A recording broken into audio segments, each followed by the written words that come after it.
Era odată o babă și un moșneag. Baba avea o găină și moșneagul un cucoș. Găina babei se oua de câte 2 ori pe fiecare zi și baba mânca o mulțime de ouă, iar moșneagului nu-i da niciunul. Moșneagul într-o zi perdu răbdarea și zise: "Măi, babă, mănânci ca în târgului cremene. Ia dă-mi și mie niște ouă, ca să-mi prind pofta măcar." "Da cum nu?" zise baba, care era foarte zgârcită. "Dacă ai poftă de ouă, bate și tu cu coșul tău să facă ouă și mânca, că eu așa am bătut găina și iacă tot cum se ouă." Moșneagul pofticios și hapsân se ia după gura babei și, de ciudă, prinde iute și de grabă cu coșul și îi dă o bătaie bună zicând: "Na, ori te ouă, ori du-te de la casa mea, ca să nu mai strigi mâncarea degeaba." Cucoșul, cum scapă din mâinile moșneagului, fugi de acasă și umbla pe drumuri bezmetec. Și cum mergea el pe un drum, numai iată găsește o punguță cu 2 bani. Și cum o găsește, o și ia în clonț și se întoarnă cu dânsa înapoi către casa moșneagului.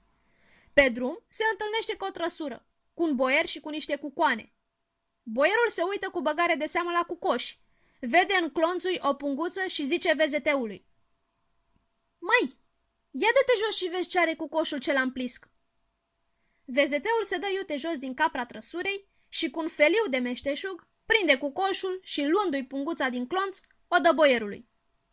Boierul o ia, fără păsare o pune în buzunar și pornește cu trăsura înainte.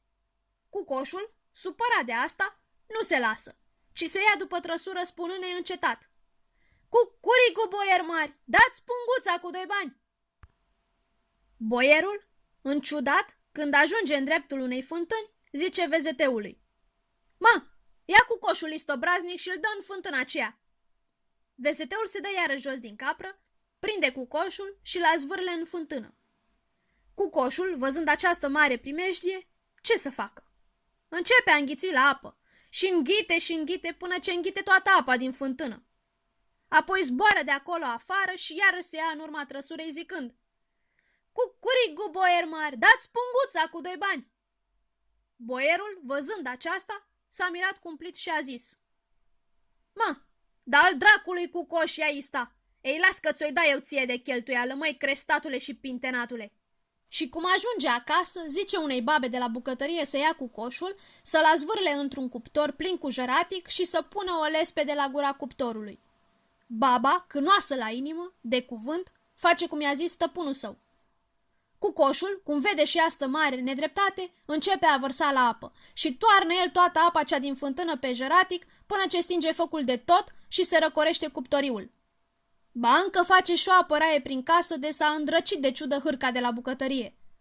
Apoi dă o bleandă lespezei de la gura cuptoriului, iesă teafăr și de acolo fuga la fereastra boierului și începe a trânti cu ciocul în geamuri și a zice: "Cucurigu, boier mari, dați punguța cu 2 bani."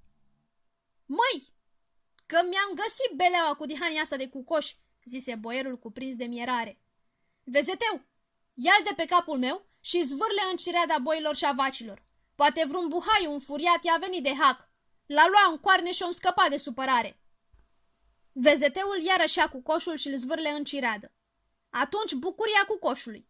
Să-l fi văzut cum înghițea la buhai, la boi, la vaci și la viței, până a înghițit el toată cireada și a făcut un pântece mare, mare cât un munte. Apoi ar vine la fereastră, întinde aripele în dreptul soarelui, de întunecă de tot casa boierului și iarăși începe: "Cucurigu, boier mari, dați punguța cu 2 bani." Boierul, când mai vede și asta dandanaie, crapă de ciudă și nu știa ce să mai facă, doar va scăpa de cucoș. Mai stă boierul cât stă pe gânduri până îi vine iarăși în cap una: "Am să-l dau în haznaua cu banii. Poate va înghiți la galbeni, i-a sta vreunul în gât, s-a îneca și eu scăpa de dânsul." Și cum zice, umflă cucoșul de o aripă și îl zvârle în zahnaua cu banii, căci boierul acela, de mult bănărit ce avea, nu-i mai știa numărul. Atunci cucoșul înghite cu lăcomie toți banii și lasă toate lăzile pustii. Apoi iese și de acolo, el știe cum și pe unde, se duce la fereastra boierului și iar începe: "Cucurigu, boier mari, dați punguța cu 2 bani." Acum, după toate cele întâmplate, boierul, văzând că n-are ce-i mai face, ia zvârle punguța. Cucoșul o ia de jos cu bucurie, se duce la treaba lui și lasă pe boier în pace. Atunci toate pasările din ograda boierească, văzând voinicia cucoșului, s-au luat după dânsul, de ți se părea că e o nuntă și nu altceva. Iar boierul se uita galiș cum se duceau pasările și zise oftând: ducă-se și cobe și tot, numai bine că am scăpat de belea, că nici lucru curat n-a fost aici. Cucoșul însă mergea țanțoș, iar pasările după dânsul, și merge el cât merge până ce ajunge acasă la moșneag și de pe la poartă începe a cânta: cucurigu! Cucurigu! Moșneagul, cum aude glasul cucoșului, iese afară cu bucurie și când își aruncă ochii spre poartă, ce să vadă? Cucoșul său era ceva de spăriet. Elefantul ți se părea purice pe lângă acest cucoș. Și apoi în urma lui veneau cârduri nenumărate de pasări, care de care mai frumoase, mai cucuiete și mai boghete. Moșneagul, văzând pe cucoșul său așa de mare și de greoi și înconjurat de atâta amar de galițe, i-a deschis poarta. Atunci cucoșul i-a zis: stăpâne, așterne un țol aici în mijlocul ogrăzii. Moșneagul, iute ca un prâznel, așterne țolul. Cucoșul atunci se așează pe țol, scutură puternic din aripi și îndată se umple ograda și livada moșneagului, pe lângă pasări și de cirezi de vite, iar pe țol toarnă o movilă de galbeni care strălucea la soare de la ochii. Moșneagul, văzând aceste mari bogății, nu știa ce să facă de bucurie, sărutând mereu cucoșul și dezmierdându-l. Atunci, ea ca și baba vine nu știu de unde și când a văzut unele ca aceste, nu mai sclipeau răutăcioasei ochii în cap și pleznea de ciudă. Moșnege, zise ea rușinată, dă-mi și mie niște galbeni. Ba, pune-ți pofta în cui, măi babă. Când ți-am cerut ouă, știi ce mi-ai răspuns? Bate acum și tu găina să-ți aducă galbeni, că așa am bătut eu cu coșul. Știi tu din a cui pricină. Și ea ca ce mi-a adus. Atunci baba se duce împoiată, găbuiește găina, o apucă de coadă și o ia la bătaie, dezvenea să-i plângi de milă. Biata găină, cum scăpă din mâinile babei, fuge pe drumuri. Și cum mergea pe drum, găsește și ea o mărgică și o înghite. Apoi repede se întoarce acasă la babă și începe de pe la poartă. Cot, cot, cot, codac! Baba iese cu bucurie înaintea găinei. Găina sare peste poartă, trece iute pe lângă babă și se pune pe cuibariu. Și după vreun ceas de șădere, sare de pe cuibariu cotcodocind. Baba atunci se duce cu fuga să vadă ce i-a făcut găina. Și când se uită în cuibariu, ce să vadă? Găina se oase o mărgică. Baba, când vede că și-a bătut găina joc de dânsa, o prinde și o bate până o moară în bătaie.